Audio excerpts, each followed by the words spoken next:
I was a broadcasting student at the University of Tennessee, and it's just something I've always been passionate about.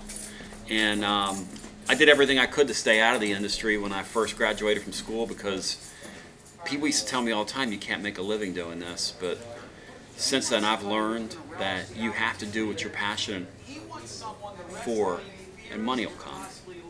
Avail yourself to as many opportunities as you can. Any chance you get. If you want to be in broadcasting, for instance, I'll tell you something Bob Costas told me one time. Any opportunity you get to speak into a microphone, do it. If somebody wants you to DJ weddings, do it. One thing that I did out of school, when I was fresh out of school, was I announced at a place called the Knoxville Dragway. I called drag races. I would sit up in the box, in lane number 1, we have in lane number 2, you know, and but what I learned through all that is every experience I had helped make me better. Don't be afraid to hear the word no. All no's do is get you closer to yes. But you have to knock on doors. You have to be hungry. You have to be assertive. You have to take initiative. And in this business, at times, you've got to make your own way. Yeah, I own my own business. So what I do is, in the morning, when I get up, I do my blog first thing when I get up, and that keeps me focused on my day. But I also am responsible for all the sales content of my show. I sell my own show, I do my own show, I set up my own show, I employ my own producer of my program. But as you were saying, essentially what that does is it focuses me, and I think it does. I think it does make you better having and wearing more hats, and I think that's where the world's going now. In fact, I think it's the opposite. I think music radio is dying, because the music platform, people are always going to be able to go and get their music elsewhere, whatever platform it is. I mean, right now we have some of the hot different satellite deals, and then you have some of the other distribution points musically, and music radio is becoming a dinosaur. However, all the frequencies that exist on the FM dial and the AM dial, if you'll notice, lately more talk radio has appeared on FM. There will always be a place for local content. There will always be a place talking about what's going on locally, be it news, be it sports, be it politics, be it entertainment. There's always going to be a place for that. And so I think that local content's going to fill the void.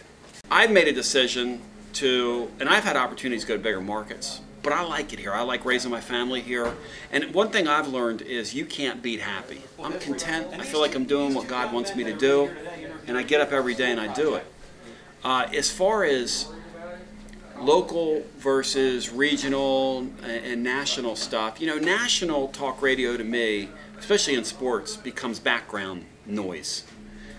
Local stuff is where the passion is. I'm from Philadelphia. I grew up listening to a station there called WIP. Now it's on the FM band. There's another station that's on the FM band up there, and there will be more that'll come in there, because where that passion is, dollars follow. And I need advertising dollars to make myself go. I do my show every day from 11 to 1. I've got teenagers, so this allows me to spend time with my family. It allows me to get involved in other things, and it allows me to sell my show and not go crazy. And then I've got some other business interests that I have as well on the side, besides my radio show. And I feel very blessed, because I'm one of the few people in a market this size anywhere in America who exists the way I exist. I mean, you guys have seen me when I'm here today. This is how I'm wired. I just love people, and we're hanging out, and nobody's any better than anybody else. And so I'm in the people business from beginning to end. This is the people business. You know, I've had days where people will send me horrendous, horrible emails, wishing bodily harm on me, wishing harm on my kids. I've had death threats before. I mean, you got to understand something. When you do this in the public, it comes with the territory.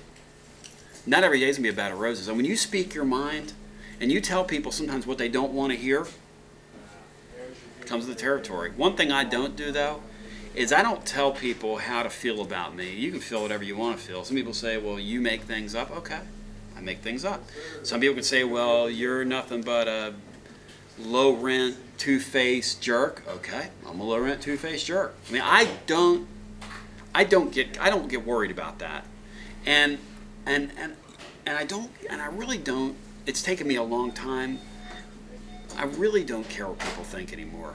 And when you can get to that point, in this business you're cooking with grease, because then you're being true.